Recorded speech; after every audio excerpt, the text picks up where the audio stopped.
kami berharga di mata. Terima kasih buat pagi hari ini kami boleh membawa hidup kami kepada Tuhan, menaikkan pujian dan syukur kami kepadamu.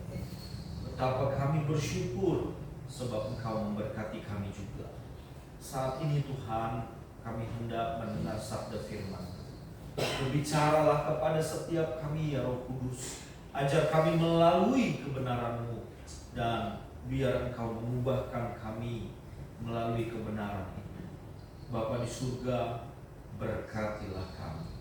Terpuji nama-Mu Bapa, di dalam nama Tuhan kami Yesus Kristus kami berdoa. Haleluya. Amin. Silakan duduk, Bapak Ibu, Saudara di dalam Tuhan. Senang bisa menyapa setiap kita pagi hari ini. Bapak Ibu, keselamatan di dalam Kristus, keselamatan yang Allah kerjakan di dalam Kristus Yesus, itu memiliki tujuan agar kita bisa hidup sesuai dengan kehendak Allah. Hidup sesuai dengan kehendak Allah.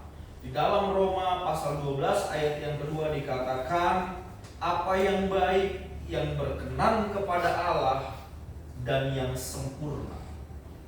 Ini merupakan hidup yang baru, hidup yang berkualitas tinggi, di mana kita semua manusia pada mulanya adalah merupakan orang-orang yang telah jatuh ke dalam dosa, sehingga Allah melakukan transformasi kehidupan, mengubah manusia lama menjadi manusia baru.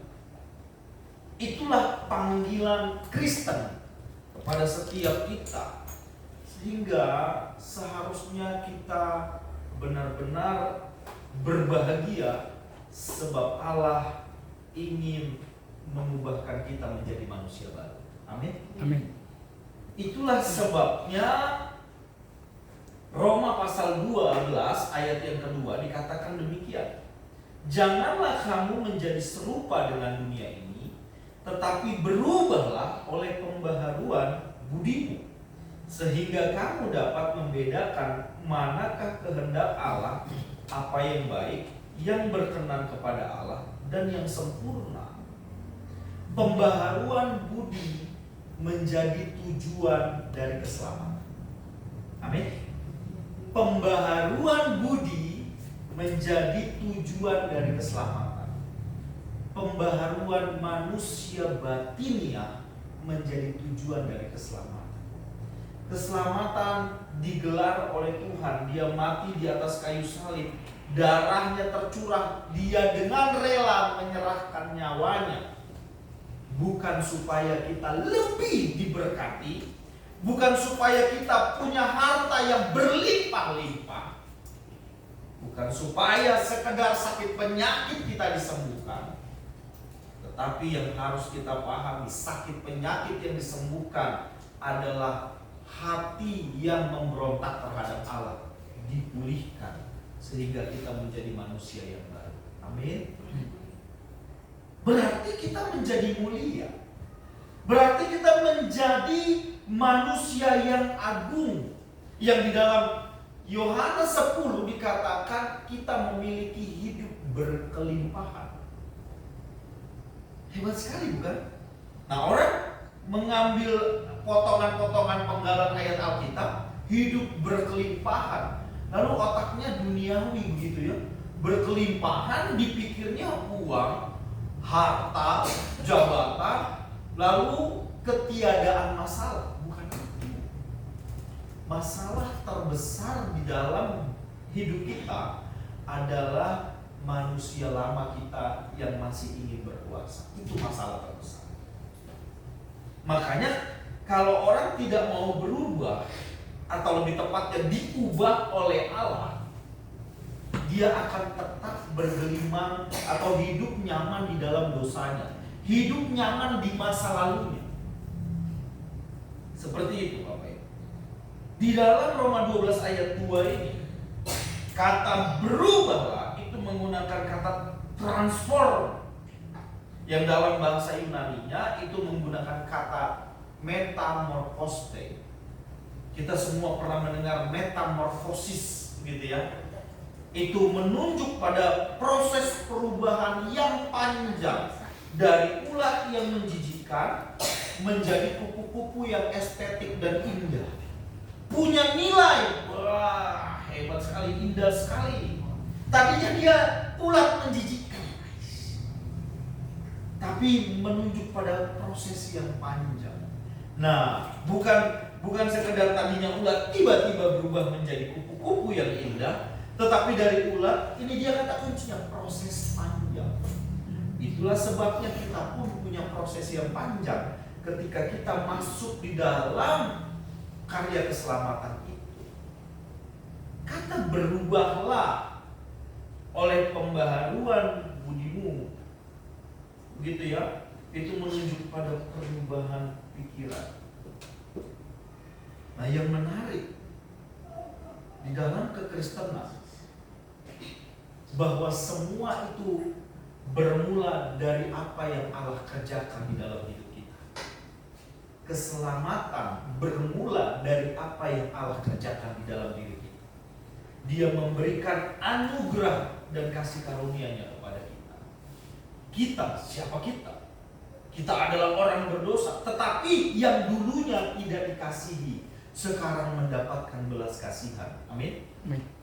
Ya. Itulah keselamatan di dalam Kristus, yang tadinya adalah tawanan-tawanan yang siap dihukum, tetapi sekarang kita menjadi manusia yang merdeka di dalam Allah. Yang tadinya bukan anak, sekarang dianggap anak. Hebat kan? Kalau dia dalam konsep agama, agama hanya memberikan aturan. Kalau kamu mau dikenal oleh Allah, maka kamu harus melakukan A, B, C, dan harus tepat. Tidak boleh ada yang gagal, harus tepat. Nah, sekarang Allah mengerjakan itu dengan menaruh benihnya di dalam diri kita, yaitu modal utama, yaitu keselamatan itu. Dia mengubah kita, Ibu Bapak. Yang paling kuat, dia menebus kita yang tadinya harusnya dihukum. Sekarang kita menjadi umat yang menerima belas kasihan, mendapatkan anugerah yang berlimpah-limpah.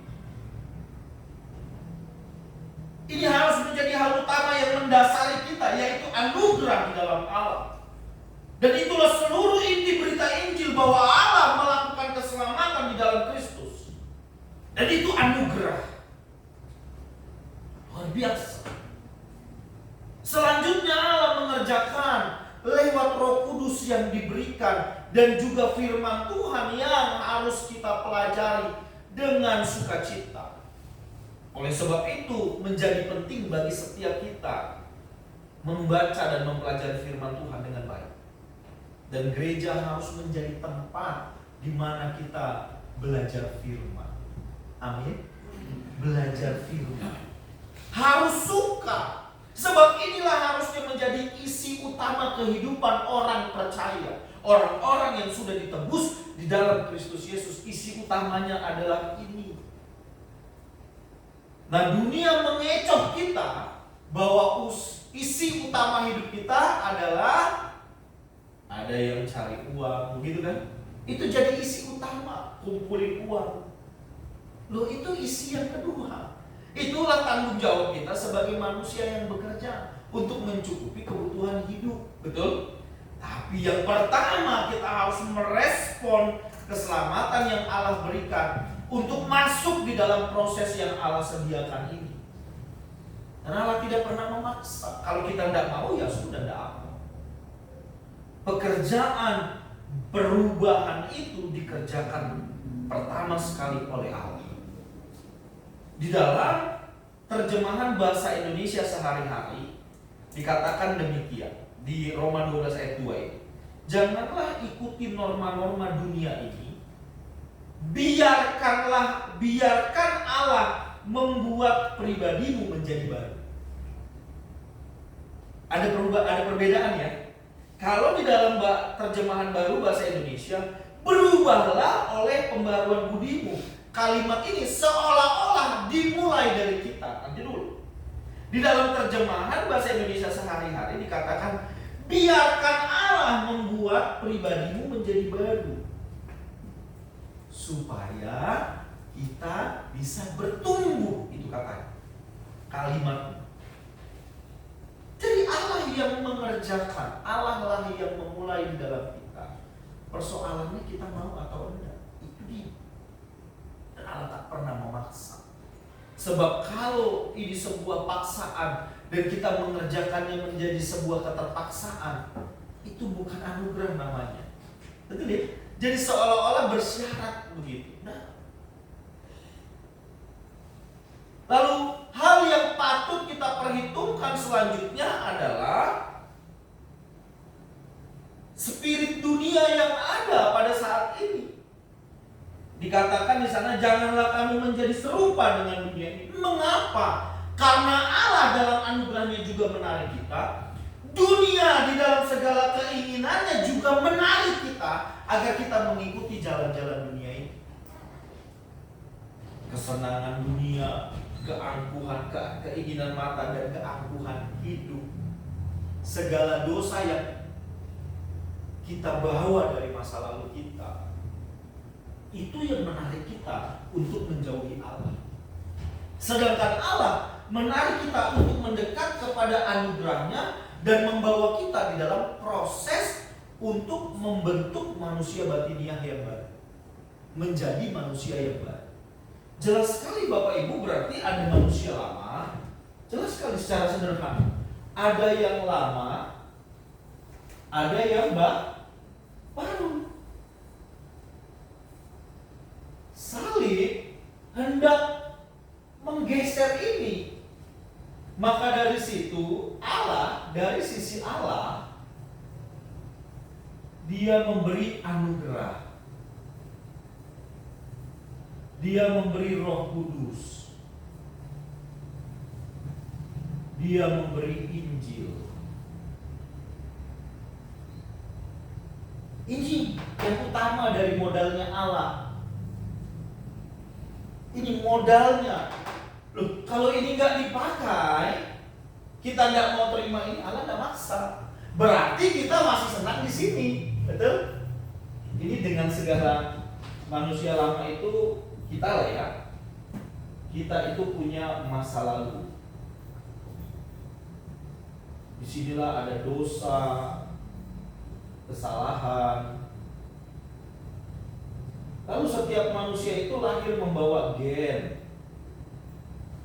Ini dari orang tua.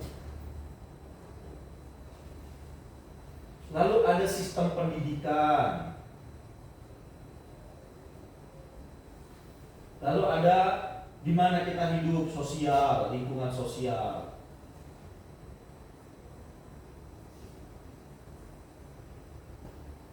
Ini membentuk manusia, Bapak Ibu. Ya. Lalu masa lalu itu juga masuk peristiwa traumatis. Itu membentuk kita semua. Sekarang Allah punya proyek. Berilah dirimu, biarkanlah Allah memperbaharui dirimu, masuk ke sini. Ini modalnya, ini diberi oleh Allah secara free. Amin. Anugerah kok namanya. Dan ini tidak diberikan kepada semua manusia, hanya diberi kepada orang yang percaya. Lu kalau nggak percaya nggak dikasih modal, ngapain? Ya, teman-teman, Bapak Ibu, orang percaya. Lalu bagian kita, bahasa teologinya bertobat. Lalu nanti Allah mengerjakan di sini bersama dengan kita, yaitu penggarapan setiap hari.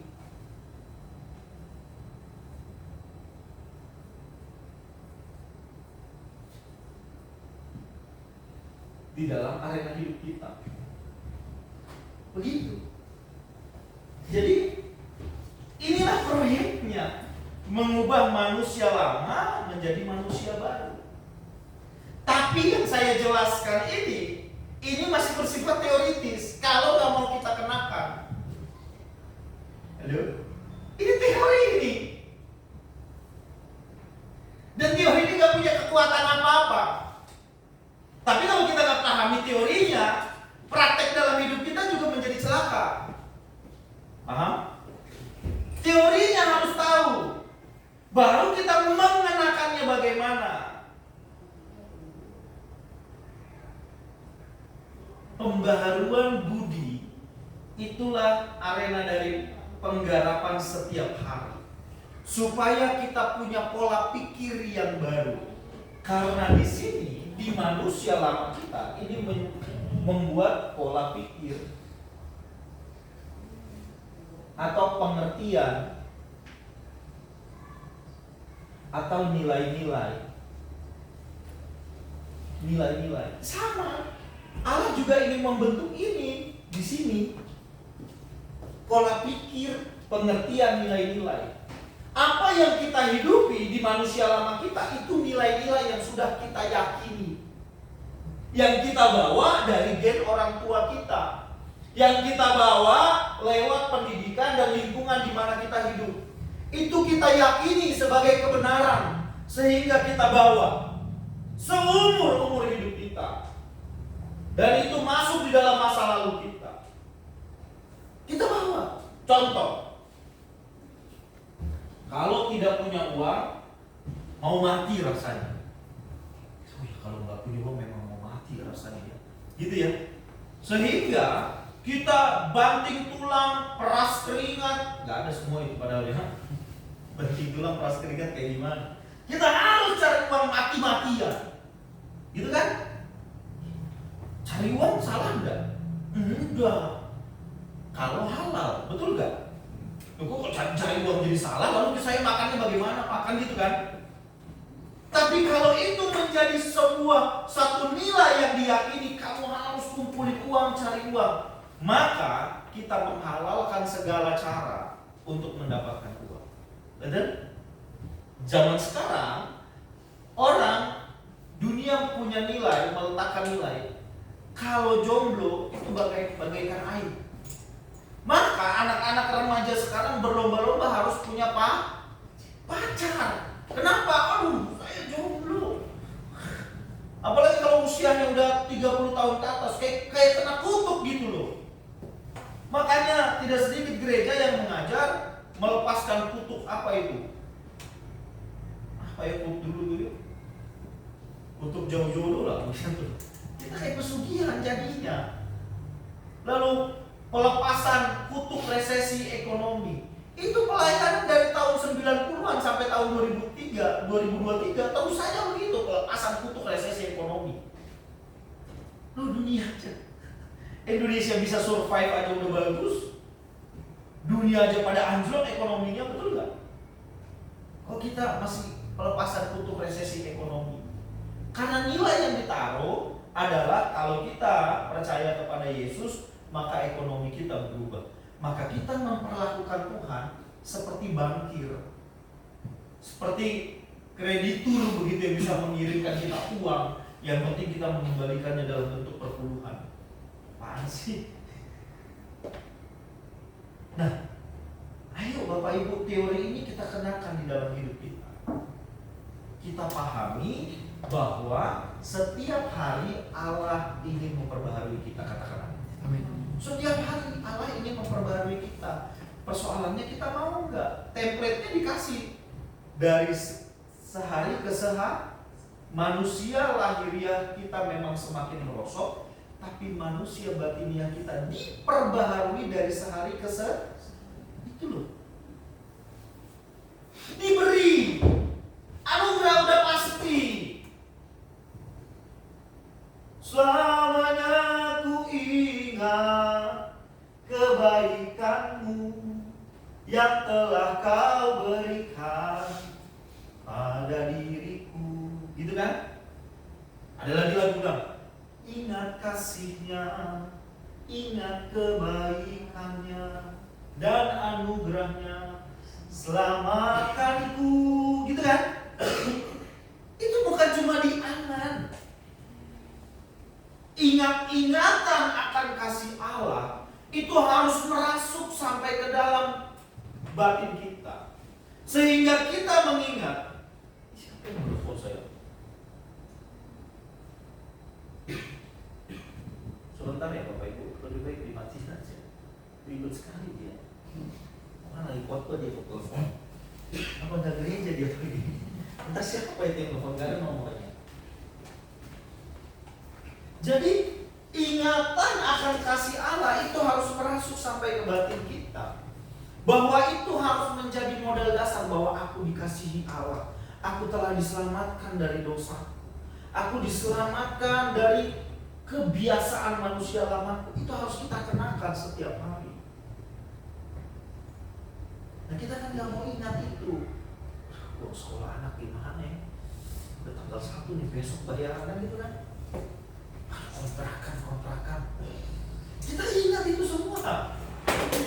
Lalu ini yang dikerjakan Yesus itu hanya menjadi angan, menguap. Setiap minggu kita diingatkan oleh hamba Tuhan, dan tidak sedikit yang ingatinya salah kan, gitu kan? Ini harus diingatkan setiap hari. Maka dari itu Injil itu adalah kabar. Betul ya? Kabar baik. Injil itu kabar baik. Kenapa? Harus dikabarkan. Harus diingatkan terhadap anugerah Allah ini. Maka dari itu kita bukan sekedar yakin dan amin, tapi harus hidup di dalam anugerah itu. Terima kasih atas anugerah-Mu Tuhan. Kau menyelamatkan aku dari manusia lemah. Oke? Lalu masuk ke dalam pengharapan setiap hari, digarap setiap hari. Masuk. Nah, sebenarnya saya mau bahas ini tadi.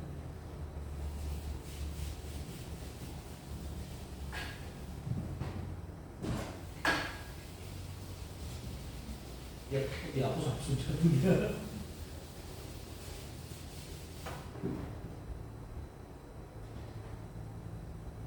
Siapa yang sudah berkeluarga di sini, Bapak Ibu? Rata-rata sudah ya. Dan di sini anak-anak kita ya. Kita kan menikah seperti saya dengan istri saya.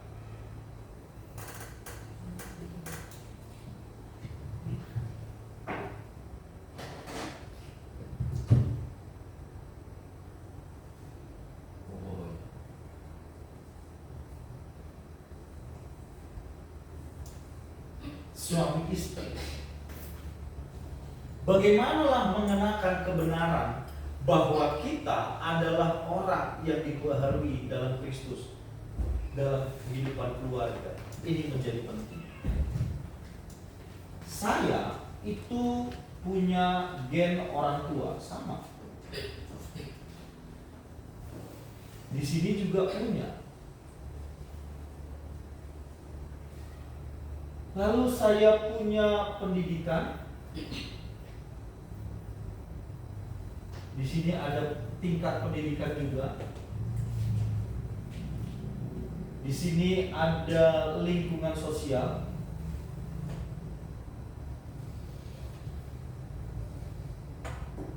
Lingkungan. Lalu di sini punya masa lalu. Masa lalu itu ada yang positif, ada yang negatif. Betul ya? Di sini juga punya.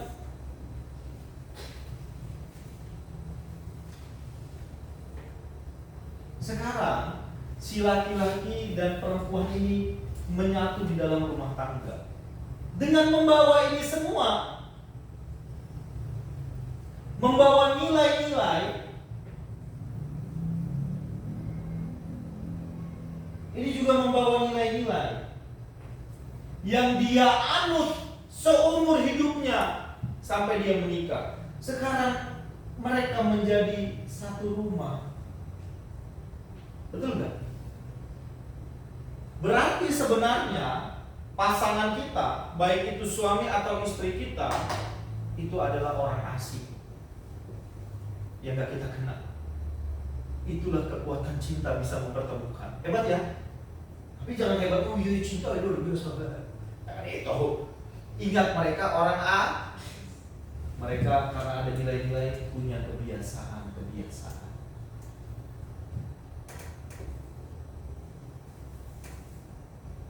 Begitu satu rumah kebiasaan yang nggak nyambung, maka terjadi yang paling besar adalah konflik.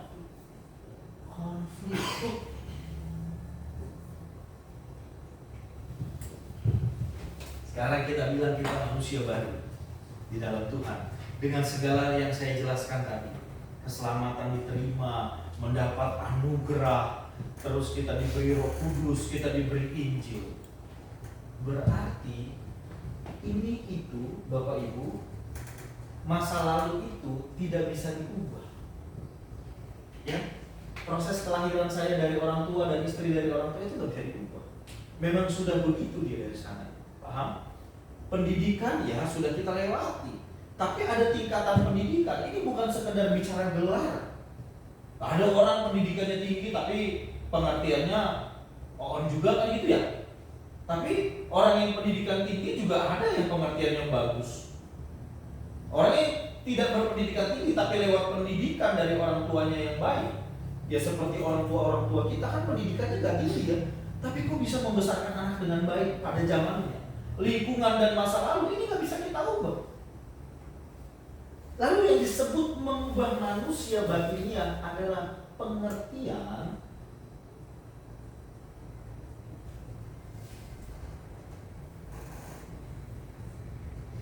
akan keberadaan kita di sini. Menyatunya suami dan istri. Dibaharui, berarti ini harus dibaharui, ini pun harus dibaharui. Sehingga ketika terjadi konflik, mereka bisa menyelesaikan seperti yang Allah mau.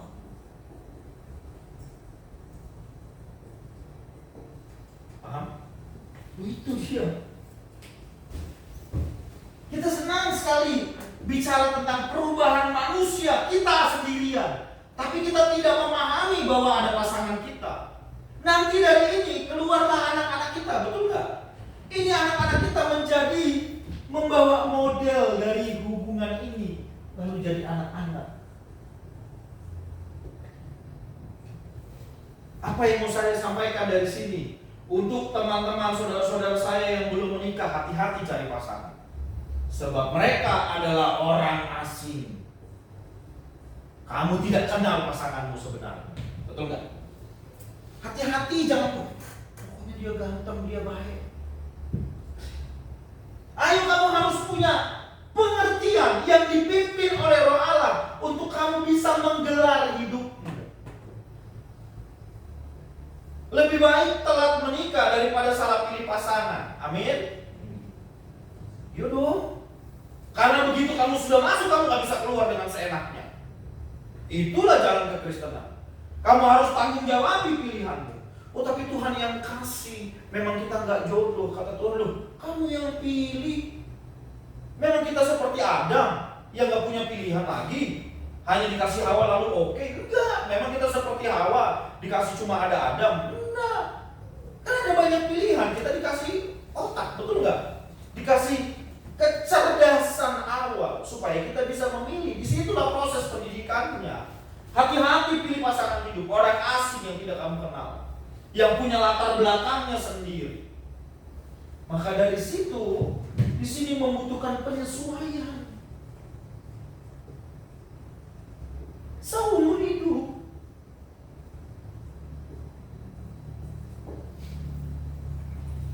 Ayo ini jalur keselamatan supaya selamat-selamat kita hidup.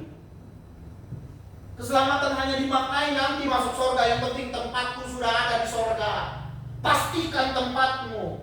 Di dunia keluarga berantakan, konflik dulu sama istri, senang. Apaan sih? Betul gak sih begitu kita? Saya tercengang dengan orang yang sudah melayani dengan hebat, kesaksian pribadinya hebat, hidup rumah tangganya bagaimana? Paulus mengatur suami dari satu istri, betul? Orang yang dihormati oleh istri dan anak-anaknya. Loh, itu kalau dia mau jadi penilik jemaat, mau jadi pelayan Tuhan. Bapak ibu saudaraku, kalau rumah tangga kita tidak beres, tidak, ya memang itu naturnya mereka kan? Makin begitu. Kalau rumah tangga kita nggak beres, hidup kita benar-benar nggak beres. Lalu di mana kekuatan Injil yang katanya mentransformasi hidup ini? Kalau hanya jadi keyakinan-keyakinan semata, hanya jadi teori yang tadi indah sekali bisa saya jelaskan, tapi tidak dihidupi, tidak ada